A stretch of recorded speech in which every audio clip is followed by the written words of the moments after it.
আসসালামু আলাইকুম আমার প্রিয় আপু এবং ভাইয়ারা, আপনারা সবাই কেমন আছেন? আশা করি আপনারা দূর দূরান্ত থেকে, দেশ এবং দেশের বাইরে থেকে যে যেখান থেকে আমার ভিডিওটি দেখতেছেন, আপনারা সবাই আল্লাহর রহমতে ভালো আছেন। আমিও আপনাদের দোয়া এবং ভালোবাসায় আল্লাহ তাআলার অশেষ রহমতে বেশ ভালো আছি। প্রতিদিনের মতো আজকে আবার নতুন একটা ব্লগ ভিডিও নিয়ে চলে আসলাম আপনাদের সামনে। আমি হাসনা হেনা। আজকে অনেকগুলা বাজার নিয়ে আসছে। বাজার বলতে মাছগুলা কাটবো, পরিষ্কার করব, ফ্রিজে রাখবো। তাই আমি এখন আর ভাত খাওয়ার রুচি নেই। একটা নুডলসের প্যাকেট তাড়াহুড়া করে রান্না করে আমি খেয়ে নিব। খাওয়ার পরে আমি মাছ কাটতে বসে যাব। আমি জানি আজকে সারাদিন আমার মাছের পিছনেই চলে যাবে। তা আপনারা যারা আমার ভিডিওটি দেখতেছেন, ভিডিওর প্রথমে বলে দিচ্ছি, প্লিজ আমার ভিডিওটি না টেনে ফুল ভিডিওটি দেখবেন। তাহলে আমার ভিডিওটা যে করার কষ্টটা আমার সার্থক হবে। আপনারা ভিডিও যারা দেখে সাবস্ক্রাইব করেন, শুধু একটা সাবস্ক্রাইব করে চলে যাবেন না, কারণ একটা সাবস্ক্রাইব করে চলে যাওয়াটাই আমার বেশি পাওয়া না। আমার পাওয়াটা হলো সাথে আপনারা ফুল ভিডিও দেখলে আমার ওয়াচ টাইম আসবে। আমার ওয়াচ টাইমেরও দরকার, শুধু সাবস্ক্রাইবের দরকার না, দুটোটাই আমার দরকার। তাই আপনারা দুটোটার করে যাবেন। আর যদি আপনাদের এরকম করতে না পারেন তাহলে সাবস্ক্রাইব করবেন না। আমার এই ক্ষতি করবেন না, আপনাদেরও ক্ষতি করবেন না, কারণ আপনারা সাবস্ক্রাইব করে চলে যাওয়ার পর ওই সাবস্ক্রাইবটা থাকে না। ভিডিও না দেখে যে চলে যান, আমার সাবস্ক্রাইবটা চলে যায়। প্লিজ আমার এই কথাবার্তা আপনারা মনে কষ্ট নেবেন না। আপনাদের কাছে আমি সরি বলে নিচ্ছি যদি কষ্ট পেয়ে থাকেন। আমি নুডলসটা খেয়ে নিয়ে তাড়াতাড়ি করে মাছগুলা ডালা শুরু করছি। মাছগুলা নামাইতেছি আর দেখতেছি কি মাছ নিয়ে আসছে। তো আপনারাও দেখেন এই মাছগুলা আমার কতক্ষণ যে লাগবে আজকে কাটতে। এখানে দেখতেছি বাইং মাছ, আর ওইখানে সপুটি, তারপরে তেলাপিয়া, তারপরে আপনার বাটা মাছ ছিল। আর বাটা মাছটা আমার খুবই ভালো লাগে। জানি না আপনাদের ভালো লাগে কি না। বাটা মাছ বাজি করে কোনো তরকারি দিয়ে রান্না করলে খুবই মজা লাগে, আমার ভালো লাগে। তাই বাটা মাছ বলে দিয়েছি নিয়ে আসার জন্য। আর আমরা পাঙ্গাস মাছ পছন্দ করি। পাঙ্গাস মাছে কাঁটা নাই, সেজন্য কাঁটাওয়ালা মাছ খেতে পারি না। আমার বাবু আছে, বাবুর জন্য মাছ খাওয়াইতে হয় মাঝে মধ্যে, সেজন্য পাঙ্গাস মাছটা আমার রাখতেই হয়। আর এই যে বড় মাছটা দেখতেছেন, এটা হলো একটা কালবাউস মাছ। এই কালবাউস মাছটা আপনাদের ভাইয়া পরিষ্কার করে নিয়ে আসছে। ও বাজারে যাওয়ার সময় আমি বলে দিয়েছি, তুমি বড় মাছ কিনলে কাইটা নিয়ে আসবা না, শুধু ক্লিন করে নিয়ে আসবা, আমি নিজের মতো করে কাটবো। কারণ বাজার থেকে যেভাবে কাটি নিয়ে আসে ওভাবে মাছের কাটার সাইজটা আমার পছন্দ হয় না। একটা বড় একটা ছোটো থাকে। তাই আমি বলে দিয়েছি আস্তা নিয়ে আসতে, আমার নিজের পছন্দ মতো করে নিজে কেটে নিব, আমার সাইজ মতো করে। তো পাঙ্গাস মাছগুলো আমি একটা দুয়া দিয়ে আমি বক্সে করে ফ্রিজে রেখে দিচ্ছি আগে। এটা যেহেতু কাটা আছে, এটা রাখার পর বাকি মাছগুলো আমি বসে কাটবো। কিভাবে আমি মাছগুলা পরিষ্কার করি, কিসের মাধ্যমে, আপনারা ফুল ভিডিওটা দেখলে আপনারা দেখতে পারবেন।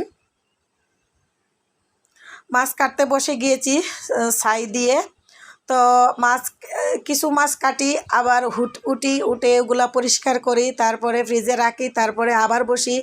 কারণ আমার বাবুটা সিজারের হওয়ার পর থেকে আমি লাগাতার বেশিক্ষণ এক জায়গায় বসে কাটাকুটি বা কোনো কাজ করতে পারি না। আমার কোমরে প্রচুর পরিমাণের ব্যথা করে। তাই আমি কিছুক্ষণ মাছ কাটি, আবার দাঁড়াইয়া বেসিংয়ে গিয়ে মাছগুলো ক্লিন করি, পরিষ্কার করি বাটনার মাধ্যমে। দেখেন এভাবে বাটনার মাধ্যমে মাছ পরিষ্কার করলে খুবই সুন্দরভাবে পরিষ্কার হয়। আর এই বাটনাটা আমার খালা শাশুড়ি আমাকে দিয়েছেন, ওনাকে অনেক অনেক ধন্যবাদ। উনি আমার ভিডিও দেখে থাকলে শুনতে পারবেন ওনাকে যে আমি ধন্যবাদ দিয়েছি, কারণ উনি এটা আমাকে না দিলে আমি এভাবে সুন্দর করে মাছগুলা ক্লিন করতে পারতাম না। ব্যাকগ্রাউন্ডে আমার ওয়ালিদের শব্দ শুনতে পাচ্ছেন। ছোটো বাচ্চা যার ঘরে আছে এরকম ডিস্টার্ব অবশ্যই থাকে। যে আপুদের বাচ্চা আছে তারা অবশ্য বলতে পারবে যে ইউটিউবে ভিডিও আপলোড করা থেকে শুরু করে এডিটিং করা এবং ভিডিও করা কত যে কষ্ট। এরকম একটা বাচ্চা থাকলে, ছোটো বাচ্চা, খুবই কষ্ট করে আমি ভিডিও করি, আর আমার এই কষ্টটা সার্থক হয়ে যায় যখন আপনারা ভিডিও থেকে সুন্দর সুন্দর কমেন্ট করেন, লাইক দেন, আমার পাশে থাকেন। এভাবে আমরা একে অপরের কাছে থাকলে আসলে ইউটিউবে আমরা সবাই আগাইতে পারবো। আপনাদের লাইক এবং কমেন্ট আমার খুবই ভালো লাগে। আপনাদেরকে অসংখ্য ধন্যবাদ আমাকে এভাবে সাপোর্ট করার জন্য। এই দেখেন কত সুন্দর করে আমি মাছগুলো ক্লিন করে নিয়েছি, অনেক সুন্দর করে পরিষ্কার হয়েছে। এখন এগুলো আমি ফ্রিজে রেখে দিব, তারপরে আবার মাছ কাটতে বসবো। এখন ওইগুলো রেখে দিয়ে বড় মাছটারে আমি এইভাবে টুকরা টুকরো করে নিয়েছি, বড় বড় টুকরা, কারণ আমার আর ধৈর্য ধরা সম্ভব হচ্ছে না। এগুলা এভাবে আস্তে আস্তে করে পিস রেখে দিব, যখন আমার প্রয়োজন মতো আমি সেভাবে কেটে নিয়ে রান্না করব। তো আপনারা তো দেখবেনই যখন যেটা আমি রান্না করি। তো এইভাবে রেখে দেওয়ার কারণ হলো কোনো সময় মেহমান যদি থাকে তাইলে এক রকমের সাইজ কাটি, আর নিজেরা খাওয়ার জন্য আরেক রকম করে সাইজের কাটি। তাই এইভাবে আমি রেখে দিলাম এক একটা পিস এক একটা পলির ভিতরে করে। হ্যাঁ, এই মাছগুলো আমি ডলে নিয়েছি, কালবাউস মাছ কালো থাকে, আমি ডলে ডলে অনেকটা কালো রঙের পরিষ্কার করে নিয়েছি।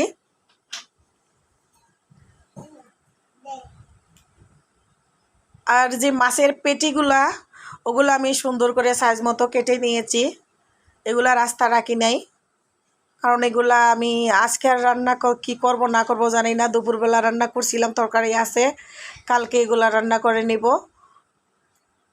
তো ওই মাছটাও রেখে দিয়েছি। এখন বাইং মাছটা নিয়ে আমার অনেক ঝামেলায় পড়ছিলাম, এক মাছ কাটতে কাটতে আমার জীবন যাচ্ছিল আর আসছিল। তো বাইং মাছ কেটে নিয়ে পরিষ্কার করতেছি, আর এগুলা আমার পরিষ্কার করতে হাতের মধ্যে কাঁটাও ঢুকছে, হাতে ব্যথা হয়ে গেছিল। এটা তেমন একটা ভালোভাবে আর ডলাডলি করলাম না, দুই একটা ডলা দিয়ে রেখে দিচ্ছি, যখন যেদিন আমি রান্না করব সেদিন এগুলা আবার বাটনার মাধ্যমে পরিষ্কার করে নিব। এখন ধুয়ে নিচ্ছি ভালো করে। তো এই পর্যন্ত যারা আমার ভিডিওটি দেখছেন আপনাদেরকে অসংখ্য ধন্যবাদ। নতুন নতুন যে আপু এবং ভাইয়ারা আমার ভিডিও দেখতেছেন, প্লিজ আমার ভিডিও দেখে যদি আপনাদের একটু ভালো লেগে থাকে একটা সাবস্ক্রাইব করে দিবেন এবং পাশে থাকা বেল আইকনে ক্লিক করে দিবেন, তাহলে আমি ভিডিও ছাড়ার সাথে সাথে আপনাদের কাছে নোটিফিকেশন চলে যাবে, আপনারা আমার ভিডিওটি দেখতে পারবেন। আমার মাছ কাটা শেষ, আমি বডিটাকে ভালো করে ঘষে মেজে সুন্দর করে ক্লিন করে নিচ্ছি। আমার বডিটা অনেক বড়, এই বটি দিয়ে যখন কাজ করি আমার বাবুটা পাশে আসলে আমার অনেক ভয় লাগে। বাবুটা খুবই চঞ্চল, আরে বাচ্চা নিয়ে কি আমি যেভাবে কাজ করি আপনারা সত্যি দেখলে বলতে পারতেন। হ্যান্ড ওয়াশ দিয়ে হাতটা 2-3 বার করে ধুয়ে নিচ্ছি, তারপরে গোসলে চলে যাব। ভিডিও শেষ পর্যায়ে চলে আসছি, এখন আর ভিডিওটা লম্বা করব না, অনেক লম্বা হয়ে গেছে। আপনারা যারা আমার ভিডিও দেখছেন লাইক করবেন, কমেন্ট করবেন, শেয়ার করবেন, তাতে আমার অনেক ভালো লাগে। একটা মাছ ফ্রাই করে খেয়ে নিব, রাতে আর কিছুই খাবো না। এই মাছটা ভাজি করে নিচ্ছি, ভালোভাবে ফ্রাই করে খেয়ে নিব।